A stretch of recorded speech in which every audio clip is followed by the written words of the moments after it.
ইসলাম দেশ জাতি মানবতার অতন্ত্র প্রহরী ইসলামী ছাত্র আন্দোলন বাংলাদেশ ঢাকা জেলার উত্তর পক্ষ থেকে রক্তিম শুভেচ্ছা অভিনন্দন।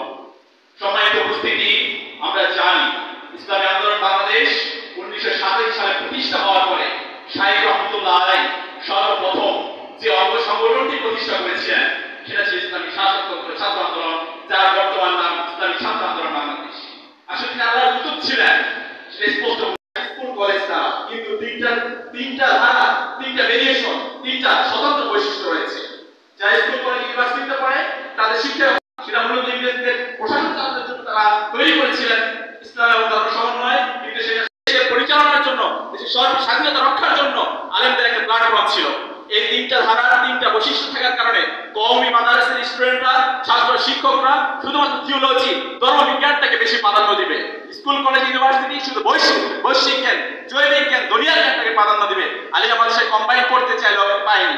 এক্ষেত্রে জনশক্তিগুলো যা উৎপাদন হচ্ছে একমুখী জনশক্তি হচ্ছে। কেউ স্কুল কলেজ যারা শুধু দেশ পরিচালনা করছে, সচিব হচ্ছে, হাজার কয়েক ব্যাকগ্রাউন্ড করছে, আলেম হচ্ছে, তাদের নিজের ধারায় কাজ করছে, কিন্তু সমাজ তাকে মূল্যায়ন করছে না। তার শ্রদ্ধা রেখে বলছি, বিরুদ্ধ আমার যারা ওস্তাদে আছেন সবাই আমার ওস্তাদের সমতুল্য, এখানে বক্তব্য দেওয়ার মতো কোনো প্রটোকল আমার নেই। শুধুমাত্র ছাত্র আন্দোলন জেলা উত্তরের প্রতিনিধি হিসাবে আমি বক্তব্য বলার জন্য বেয়াদবি মাফ করবেন।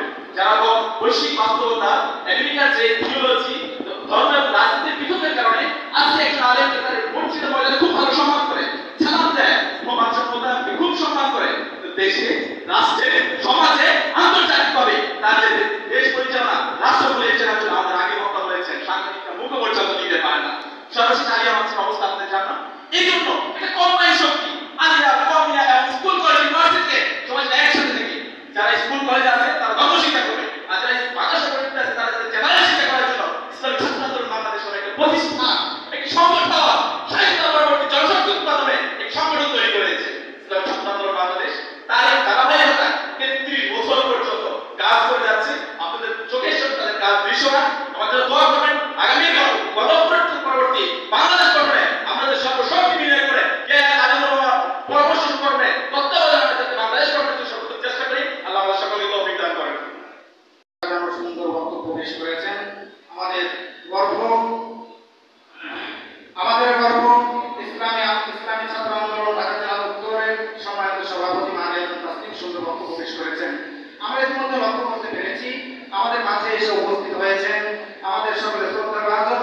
আমরা যাদের বক্তৃতা, যাদের আলোচনা শোনার জন্য অপেক্ষায় আছি, ঢাকা ইউনিভার্সিটির